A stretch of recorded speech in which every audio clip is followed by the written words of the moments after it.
Welcome to the Fifth Inning Podcast, where we talk about hot topics in youth baseball. I'm your host, Hunter Vansaw, alongside my co-host, Chris Garcella. And today's topic is building a team culture.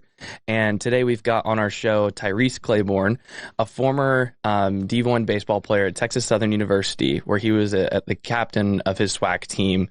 He was also a first-team All-SWAC selection and an MVP AllStar. Tyrese, how's it going, man? Great. How are you? I'm doing good, brother. Doing good. Tell us about yourself, man.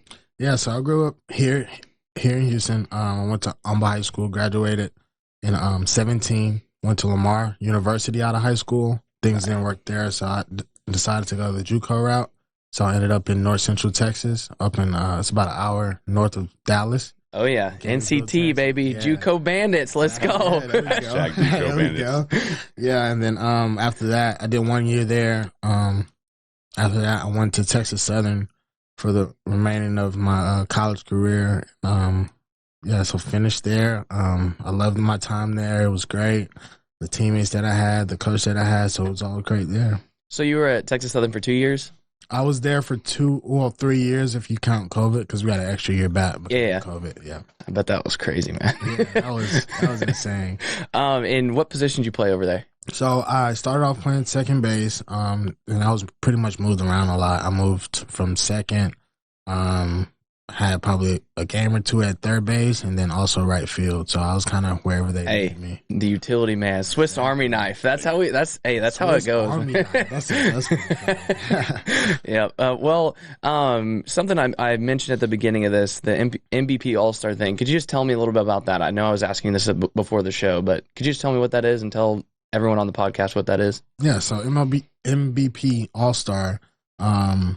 It's an organization. They just put it together. It started about 2-3 years ago, where they went around the country and they kind of select a lot of college guys from like HBCU colleges and small colleges that don't really get a lot of notoriety, but it's a lot of good players there. So they started, scouting, and they kind of pick you, and based on how your season goes, and then after the season, they invite you out to Atlanta. We played at Truist Park. That's sweet. So, with guys all over, and it's not just D1 level; it's in D2, D3, NAIA. So it was a pretty cool experience. They also do that, and with high schoolers as well, and it kind of helps them push their name out there. And it's a pretty good thing that they developed, and it's been growing every year. Actually, I think they partner with Adidas.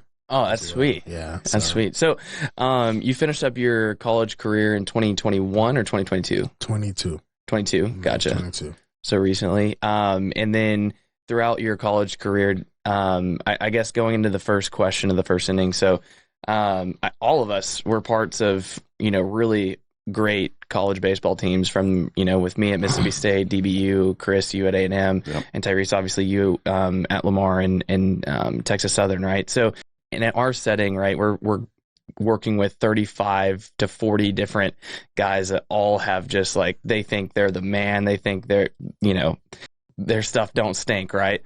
What's it like to, number one, be a leader in that setting, but also number three, be someone to lead that sort of group to success?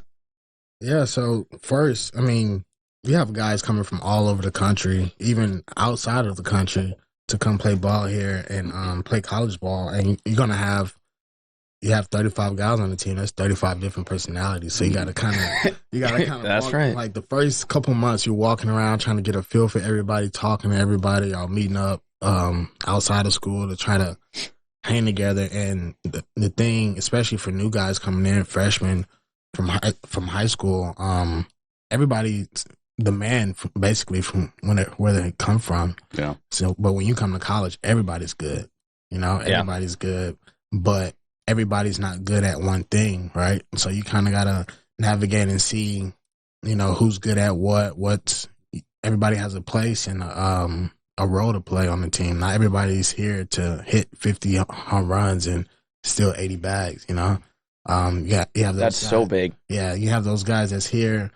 Some guys, and it's not a bad thing, some guys, they're just here for GPA purposes, team GPA purposes. You have some guy. That's the truth, though. That's the truth. That's the truth. Maybe I was one of those guys on one of those teams.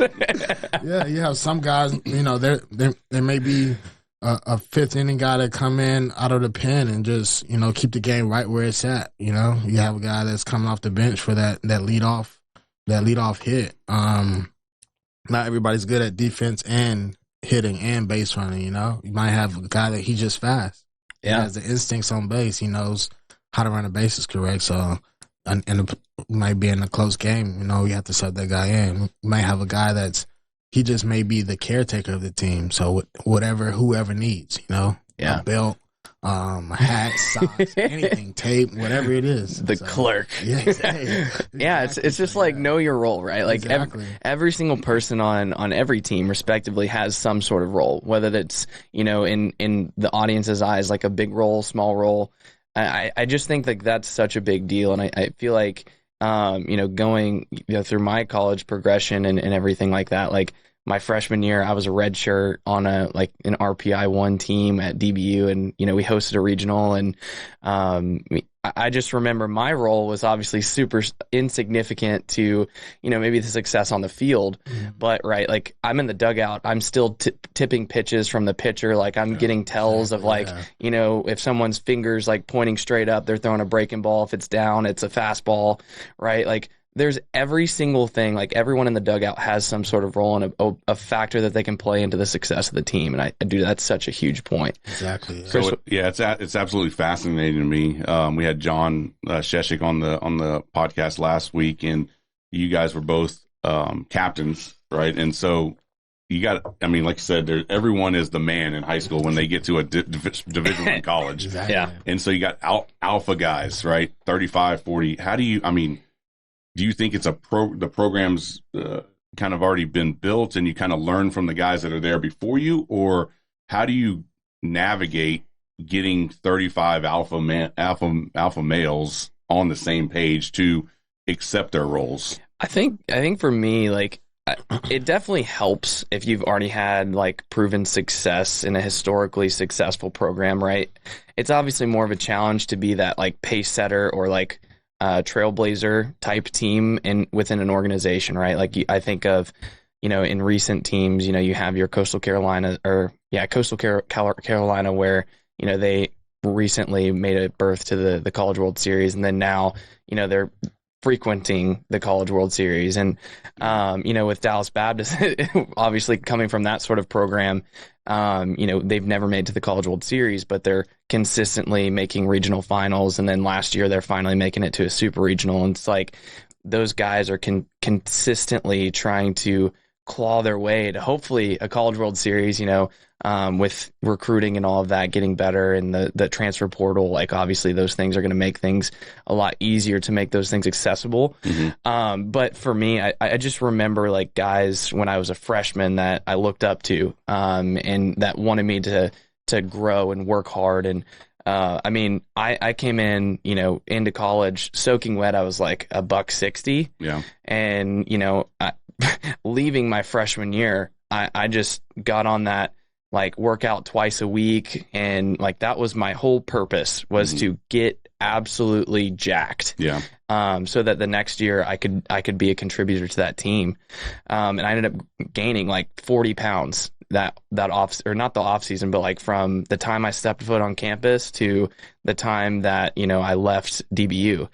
And, you know, leaving there, I was obviously a 6 foot guy, but I went from throwing like consistently 89 to now I'm throwing 98 from the outfield. I can hit bombs now. Mm-hmm. I'm fast. Like there's so many things that if I didn't work hard during that time, I wouldn't have been inspired by looking at the guys ahead of me. Yeah. Right. Like I had, you know, an All-American David Martinelli in center field. I had, you know, an All-American third baseman, Nash Knight, All-American shortstop, Camden Duzenak, right? Like all these guys around me that inspired me to be better.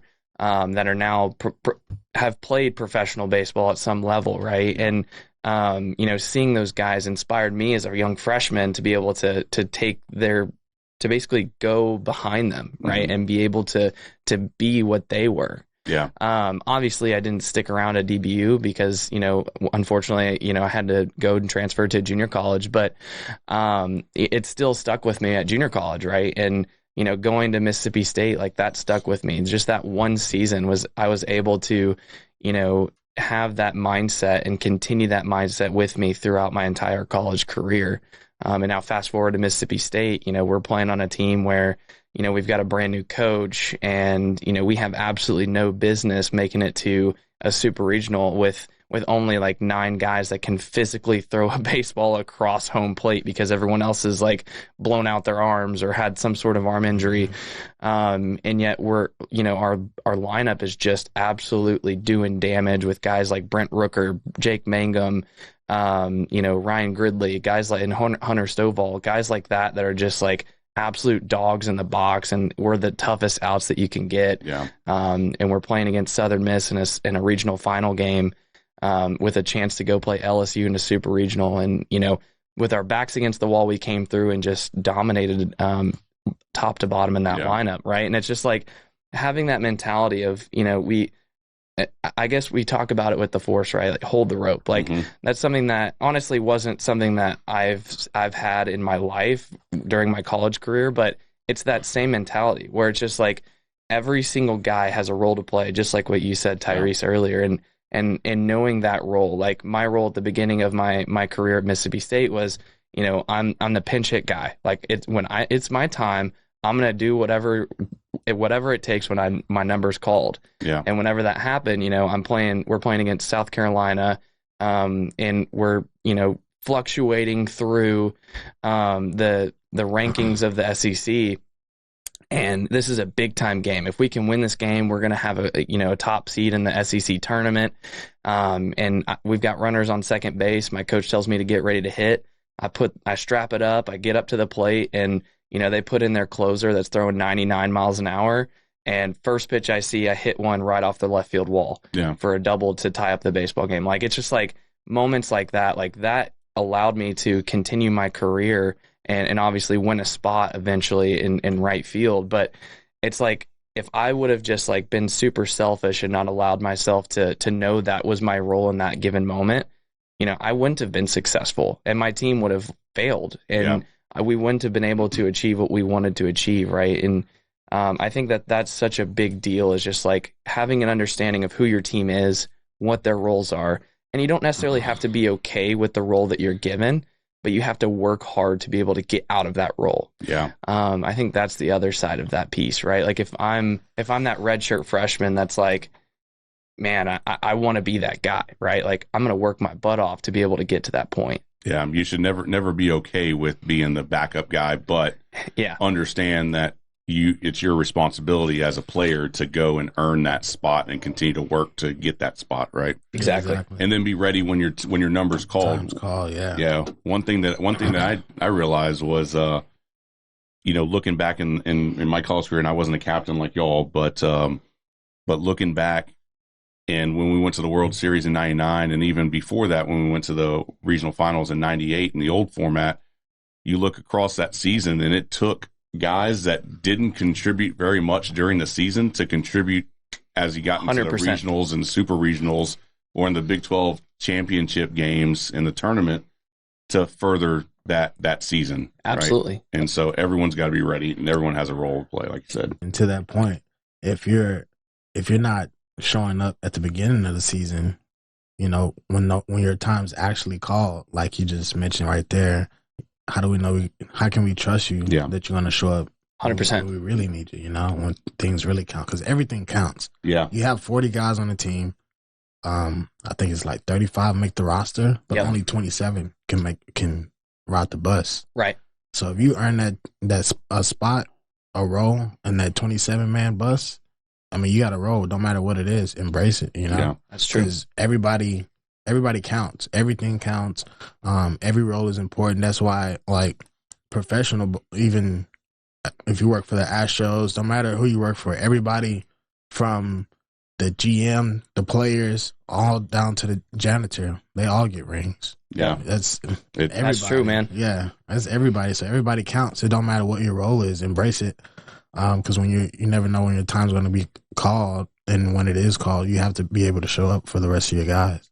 Just a real quick before we move on, a point to that, a follow on. I was listening to another podcast with, and Jim Schlossnagle was talking, the coach of A&M, and he said there's 77 people at Texas A&M that touch the athletes on a daily or weekly basis. 77 support players that help them navigate their education, their athletic career at Texas A&M. All of them play an important role, he says, in his philosophy. I don't play a more important role than the assistant, athletic trainer. Yeah. Right. If that person doesn't do their job, I can't do my job. If the equipment manager doesn't do their job, I can't do my job. Do anything, yeah. So yeah, it's a great way to look at a good perspective. Yeah. Moving on to the second inning, and this is, we've kind of talked about this a little bit, but in the youth world, it's become very individualistic, right? You got showcases, you have individual metrics, you have all kinds of individual, metrics. Why is team important in youth baseball specifically, and how do you build that in today's game? I feel like team, it carries over, meaning as you move up, middle school, high school, college, pro ball, it all carries over. It's building a sense of, I'm not by myself. I have this guy to depend on this guy. We all work together. And even if past baseball, once you go into the real world, once you start working, it's all still team. You have to figure out, even if you like the person, don't like the person, you still have to figure out the best way to handle situations and the best way to attack. We call it at TSU, we call it bringing the buffalo down. I love it. Yeah.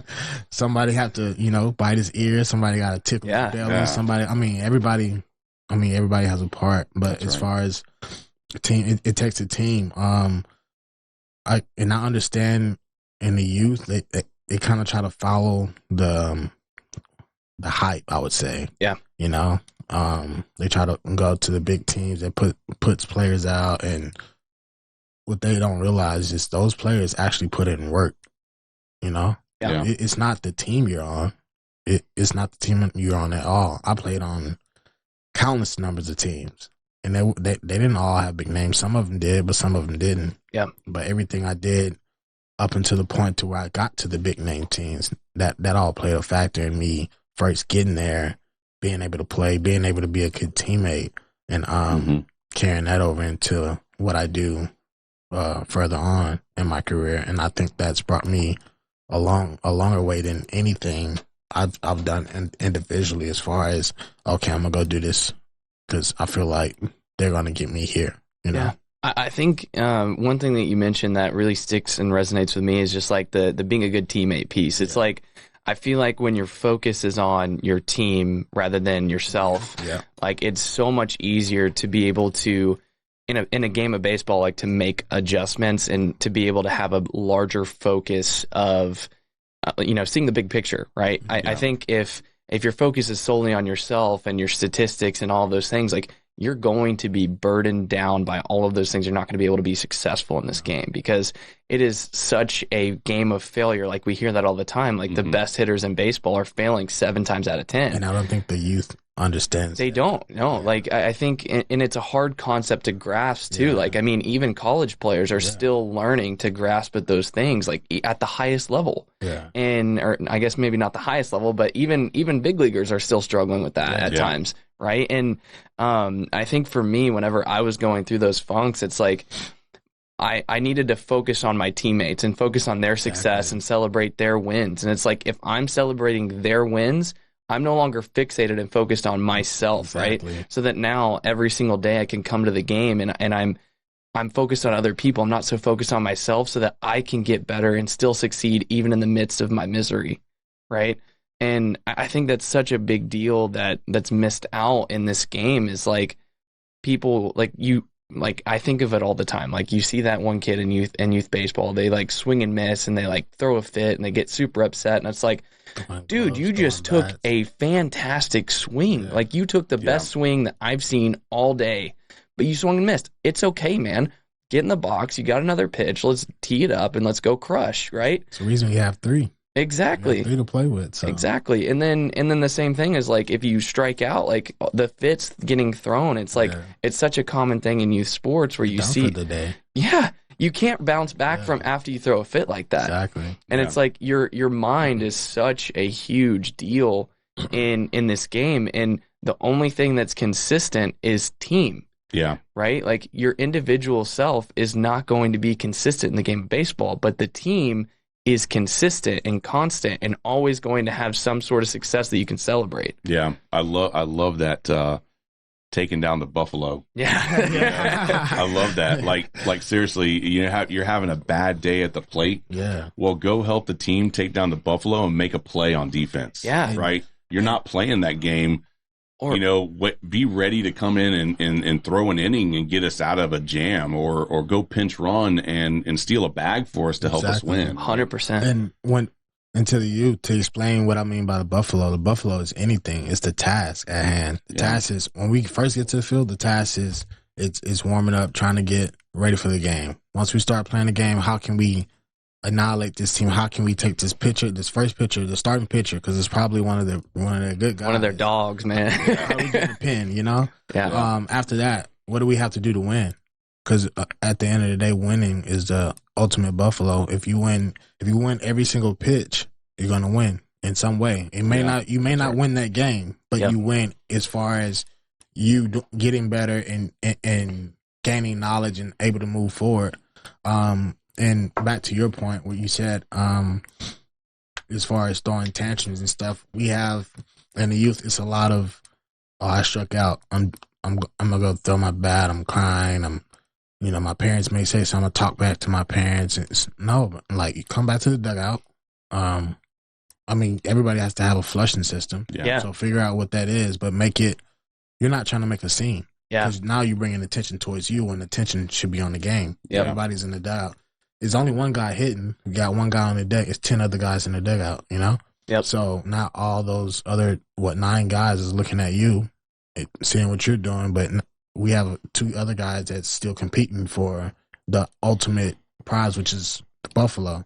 Yep. And, so I feel like you're taking attention off the team, and you're not doing what's in the team's best interest to win when you're bringing attention to yourself, because you're making it individualized and all about you when it's not. It's, okay, I struck out. Okay, hey, bro, while I'm walking back to the dugout, hey, bro, pick me up right here. Get that run in for me right here. Get on base. Or giving the person, instead of feeling sorry for yourself after you just struck out, give them some tidbits about the pitcher. Yeah, exactly. Right. Exactly. Hey, his curveball's, it's got a hump in it. Like you can see it out of his hand, or his hands are higher when he's throwing a fastball. Like there's so many different things that you can pick up from a pitcher, from your at bat, and kind of on the same mindset of like taking down the buffalo. Like it's like, if you're not, let's say you're not seeing the ball very well that day. Well, my goal is to just see as many pitches as I can during that at bat, and I'm just going to fight with 2 strikes and be able to just foul balls off. Because my job is to get that guy out of the game. Well, getting him out of the game is getting his pitch count up, right? Exactly. Yeah. And like when we were facing guys like Alex Lang and Casey Mize and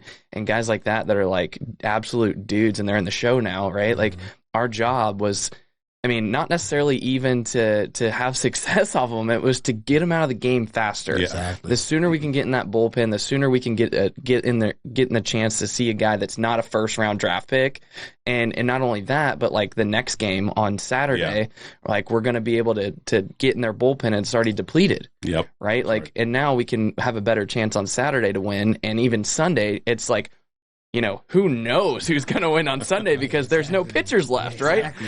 So battle of attrition on Sunday. Yeah. So to kind of circle it back, like I think from a parent's perspective, when you're looking at your son or your daughter, whatever sport you're playing, softball or baseball, I think before you fixate and harp on all of those statistics of batting average, slugging percentage, on base, strikeouts and walks and all that stuff, right? I think you need to take a bigger realization of like, where is my son? How is my son in comparison to the team and what our team is going forward at? Is my son like encouraging his teammates? Is my son focused on, the bigger picture of what we're trying to accomplish as a team? Or am I super fixated on my son's stats that my son that rubs off on my son and it puts all this pressure on him? Just stat driven. Yeah. Now you're just focused on stats. Like, I think as a parent, like, and obviously I'm not a parent, but this is what my advice would be. And what my plan is whenever I have kids is like focusing more on like, how good of a teammate is my son being at practice? How good of a teammate is my son being, in the dugout? And for me as a parent, like when I'm a parent, like if I see that my son is obviously cheering on his teammates, even after he struck out, I'm way more proud of my son that he can go and do that rather than hitting a bomb in his at bat. Yeah. Right? And to touch on that as well, I feel like they think the best way, the most productive way to get on base is a hit. Like, you don't have to hit the ball every time. Exactly. The best man to do it only hits the ball 3 times out of 10. Yep. So the most productive way to get on base is a walk. Yeah. So if a guy throw you 4 balls, why are we chasing? Why are you pressing to get a hit when that's a free base right there? Yeah. Now we have possibly 2 bases to steal. Now we getting closer to score a run versus a hit that's. I mean, the odds is never in our favor as hitters. And also Nothing's just in our favor. We have the best to do it hits 3 out of 10 times, right? But we're still, when we're on the field, when we're in the batter's box, it's 1 versus 9. You know? Your odds are already against you, man. Yeah, exactly. But also, too, it's just like when you get to 2 strikes, like at that point, like the approach that I'm teaching is just like, hey, we need to be able to put pressure on this defense, right? Like if you're putting pressure on them, especially at a youth level, they're going to make mistakes, man. Exactly. And that's the easiest way to get on base is just putting pressure on them and constantly pressure. You're going to face those teams that are, having a great day at the field, right? And they're going to make every play. But at the same time, like if you're not putting pressure and applying that pressure, you're not going to see success. Give yourself no shot. Do what it takes to help the team in whichever way. Yeah. So going to the 3rd inning here, you guys were both on some great teams there, and led those. So what were characteristics of some of the great teams that y'all were on? The biggest thing I would say was camaraderie, just how we get along, and it may not have anything to do with what's on the field, right? It may be I remember one day we went out and we actually cleaned up McGregor Park. We just picked up trash, just small stuff like that. Yeah, that's the type of stuff that you remember for forever. It's not what hit you got in what inning that won what game. I mean, those are big too, but the biggest thing is just being a upstanding just person. Yeah, right. And then once y'all come together and figure out how we can play together and be successful and how the team gels, then that's the characteristic of great teams and picking up each other whenever we're down and just staying there, being a family, being a brother, being your brother's keeper is I think one thing. I think with every team, there's growing pains. And I think at the beginning of the season, there's always like this stuff that you're shuffling out. And I remember like my first year at Mississippi State, like I'm brand new to this. Like, it's like, I'm like a deer in the headlights. Like there's, people lining up for autographs after the games. I'm just like, this is not normal, right? Like this is not normal for me. And one thing that really stuck out to me was like, there's guys that when they first get to a school like that they, their ego is really big. Oh yeah. And I mean, having a big ego in baseball obviously can help a lot, but at the same time, like there's a point where that ego becomes toxic to the team. And I think with our team that year, I think the biggest thing that we saw was like the self-accountability piece within the team. And we had guys at the top that were confronting guys that had these huge egos and saying, hey, like that doesn't fly here, right? Like that's not how we do things at this school. That's not how we're going to be able to win an SEC championship and go to a regional, go to a super regional, go to Omaha. Like there's a bigger picture, or there's a bigger thing to play here rather than just yourself getting to the MLB. Yeah, you might get to the MLB because, you're contributing to this team, but you're going to get to the MLB because you are, a team player, not a selfish player. There's no task that's too big or too small for Yeah. an individual. Exactly. And it's like, you see those guys and it's like there's balls to pick up and they're just like they're walking by it. Pass balls. And it's like you calling it out immediately, Yeah, right? exactly. Like that's how you can be a leader, even if you're not like a team captain, right? Like you can call them out on that, right? And I think there's just like that self-accountability at every role that everyone has in those like good culture environments Exactly. that make a team a team. Exactly. Yeah. It's just like in the dugout. I mean, you see a piece of trash, no matter if it's yours or not, pick it up. We know it's not supposed to be there. Balls laying around. Someone leave their stuff, pick it up for them. You may know who it's for, even if you don't. Text the group chat. By the way, my 13U team has 15 60s that they're running next week. They left 5 pieces of trash. That'll work in the dugout. Hey, that's bad, right? Like that's they don't think that they don't know that this stuff plays. Yeah, it really does. Things matter. It may be a ball. You may hit a ground ball, right? Hit off a rock or something. Yep. Like that's just good luck. That's just everything plays. Everything counts. Yeah. I think back, and I was on in high school. We went to the state tournament in '96, and then we went to the World Series in '99 at A&M. But characteristics that I saw, the teams were so close. Yeah, like you said, your brother's keeper. Like I literally, I mean, teammates from A&M. I had 4 of them were in my wedding, and I was in 4 or 5 of their weddings. Right, so those relationships last a lifetime. I'm 44 now, so it was 25 years ago almost, but I still talk to them to this day. Same, and it's because we were so close off the field. That's the stuff that I think parents, especially now with the youth baseball the way it is now, they lose sight of that. They lose sight of that stuff. That stuff's important, and the closer you are off the field, the more impactful it's going to be on the field. And I think back to high school, I think we had maybe one guy that batted over 300 in 96. Wow. Yeah. It was but you with hot bats and everything, man. but you couldn't score off of us because they didn't make errors in the field. Yeah. And you had Chris Garcelle pumping 99. There we go. That's true. And then you go to A&M and this just I was talking about this before we started here. I think we had 11 or 12 come from behind victories in our last at bat. Yeah, that's huge. 8 of those were with 2 outs. Yep. We went to the College World Series playing against Clemson in the Super Regionals on Sunday. We were down by 1 in our last at bat. They brought in a guy that had like a lower than a 1 ERA and hadn't given up a home run all season. Yeah. And we hit 2 solo shots off of him to take the lead. Yep.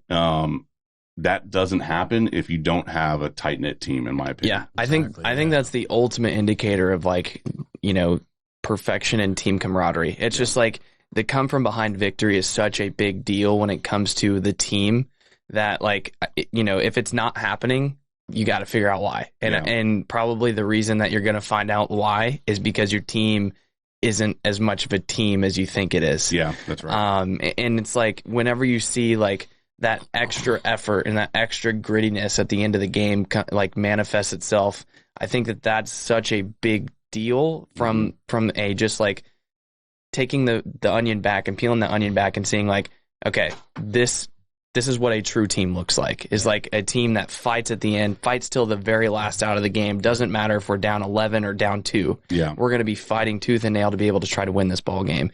And I think like that's, for me as a coach, especially at the youth level, like whenever I see my team like fighting till the end, if we're losing in a big game and I see like in that last inning that we're trying to push through the finish line, like I'm not upset as a coach because I'm proud of how much my kids have fought. Yeah, that's right. I feel like with that, I'll use an example at TSU this past year. My last year there, we were one of the best offensive teams in D1 baseball, and that's with HBP, hit by pitches, walks, stolen bases. We was up there in batting average. what else? Extra base hits, but that was all just because of we knew who we had in front of us, we knew who we had behind us, and we paid attention and we let those guys. Like if I know I have a fast runner in front of me, one of my buddies named Jonathan Thomas got picked up actually by the Nationals. I know I have him in front of me. I know I'm giving him 2 pitches. So if that's if I go down to 0-2, I'm okay with that for him to steal a base. Yeah. I'm giving him 2 pitches to advance, second, third, because ultimately we're letting him do his thing. But guess what? That helps me out, right? 100%. And then once I do whatever I do, there may be a run, or I may be able to get him over to the next base, and that's just passing the baton to the next guy that's behind me. So we knew each other. We knew who we had in front of us. We knew who was behind us. We knew what to do in what situation, who was doing what. We actually, even on base, we even had signs that we would relate to each other. Mm-hmm. Yeah. And that, to me, that was big. And going back to even smaller instances, if we're out, right, and we're all in a big group, we have probably just inside type, just communication. Like, hey, if I throw my pinky up, everybody on the team knows what that means. It's just small stuff like that, man. Yeah. And I feel like that plays as well into team camaraderie and how great teams are able to succeed. And that's an interesting point also that you brought up. You're giving him 2 pitches, right? You're giving him 2 pitches to go do what he can do. I think from an outsider, that's crazy, right? Yeah. But you're taking account. What I love about it is that you're taking accountability and saying, you know what, I might go down 0-2, and I'm okay with that because I'm going to hold the rope and I'm going to still do what I'm not going to make an excuse. Oh, I gave you 2 pitches. That's why I struck out. No, you know what? I'm going to be a fighter in the box too. That's right. Exactly. If I'm giving you 2 pitches, I go down 0-2. I'm okay with hitting 2 shots. You have to be a good hitter. You have to be comfortable. 100%. Definitely. Shots. Absolutely. More than half of the time, I would say about 67.39% of the time, you're hitting with 2 strikes. Yeah. So you have to be comfortable with hitting with 2 strikes. So yeah.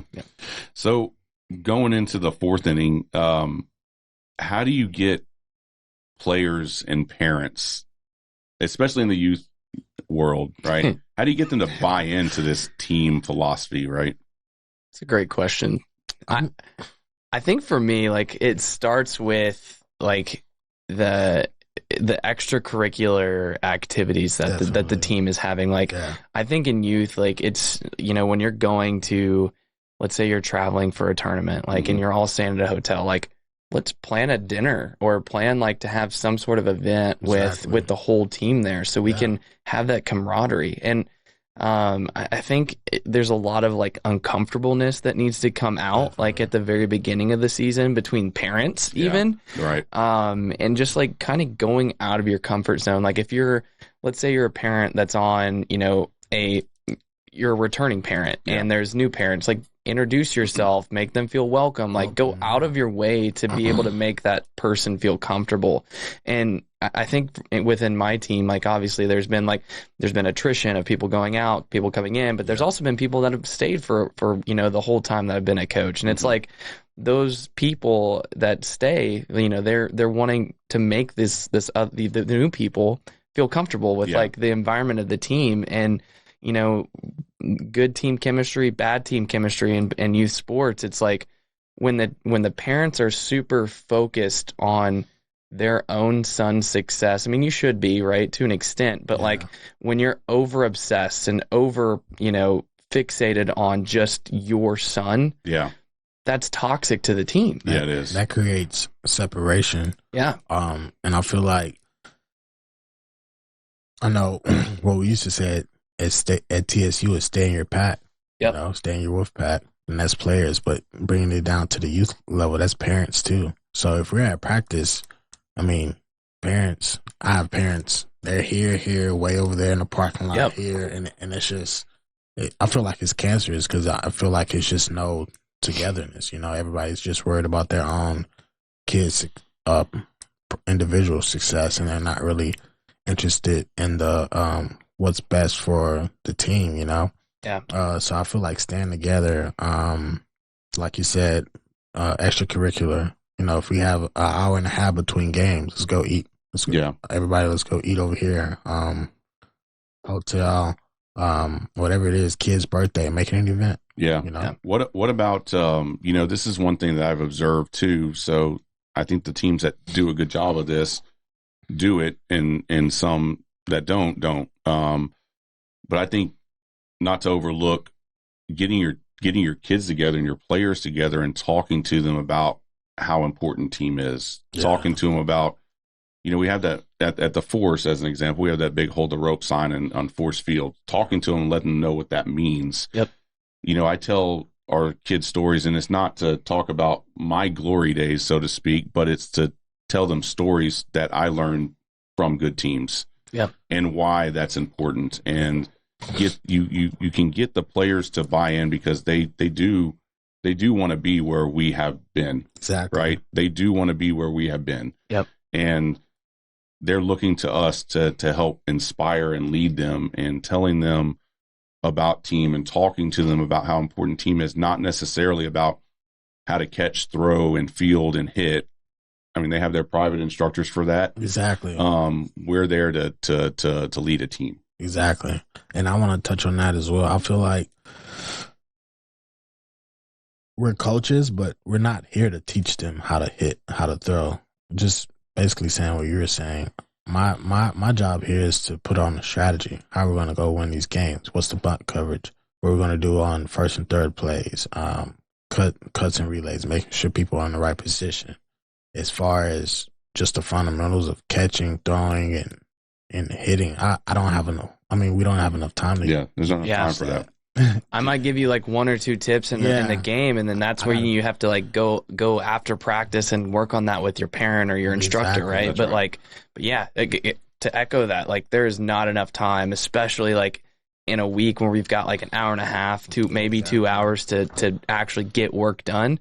We're focused on the team during during those hours, not the individual. Yeah. And I think that's the other thing is like from a parent perspective, you have to realize like if my son is not performing, it's because like we're probably not putting in the time outside of practice to be able to get that job done. Yeah. And if we are putting in the time and you feel like you're practicing every single day and we're still not seeing that success, well, then maybe you need to reevaluate of like what you're doing, because maybe you're working hard but not in the right way. Right. Yeah, exactly. Yeah. Yeah. And ultimately, I think those philosophies, right, teaching them about team, teaching them about how to function within a team, be a leader, but be a follower as well. Yeah. Accountability. To be a good leader, you have to be a good follower. That is absolutely true. Amen. 100%. And what that does to what I look at that, I mean, not all of these kids are going to go and play college baseball, obviously. Yeah. Someone won't even make their high school team. Exactly. Hopefully more than don't with us do. But at the end of the day, what that's going to do is teach them to be great human beings once they're done with their playing career. And that, to me, is the most important thing, right? So, sliding into the fifth inning, Tyrese, you get the last word here. So, what advice would you give to parents on why team is more important than me? Or another way to put it, what does it teach their player at the youth level that will help get them through life? With that, it's how do I put it? You have to learn how to put someone else first. So, I mean, being that we're baseball, I mean, they're 10 years old, 11, 12 years old, but at the same day, I mean, at the end of the day, we're just trying to mold these boys into young men, into family men. So ultimately, one day you're gonna have to lead your family. Yeah, you know. So you have to teach. We have to teach. Like it's not all about me. You know, it's what can I do to help the person on side of me. What does this person need? What does that person need? I mean, obviously, you still have to take care of yourself at the end of the day, but it's not all about me. It's about whatever they need. It's putting the team first. You know, you have to put the team first. Team comes before yourself. Now, when you're by yourself and you're in the cage and private lessons, yeah, it's about you. But at the same time, it's about what can I do to help the team, whatever it is.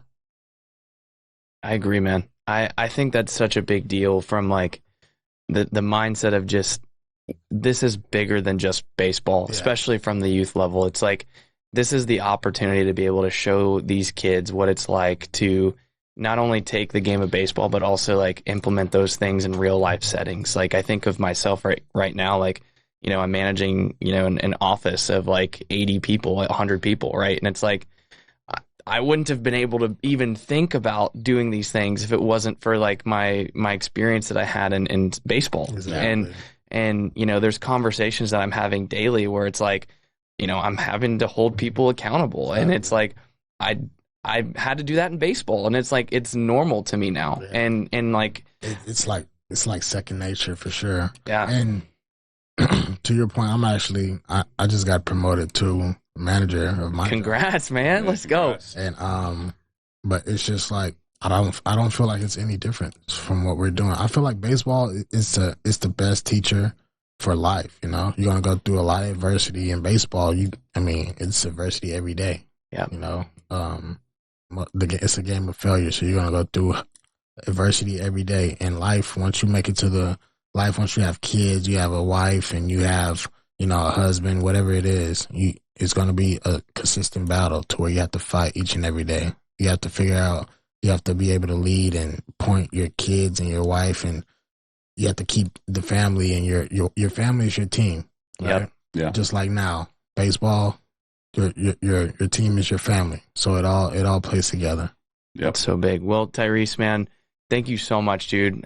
Your knowledge is so well spoken, and just like, I really appreciate you coming on this show today, man. Thanks for having me. Of course. Well, happy to be here. and thank you guys for listening to the Fifth Inning.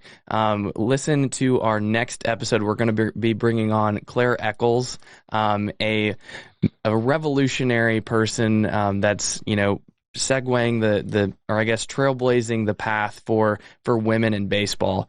It's a great one. You don't want to miss it. Also, please like, subscribe, give us a 5-star rating if you liked our show. We're now live on Apple Music, Spotify, YouTube, Instagram. Go check out our social medias. Go follow us. Go subscribe. But thank you again. I'm your host, Hunter Vansall, alongside my co-host, Chris Garcella. And thank you again, Tyrese, for joining. Thank you, sir.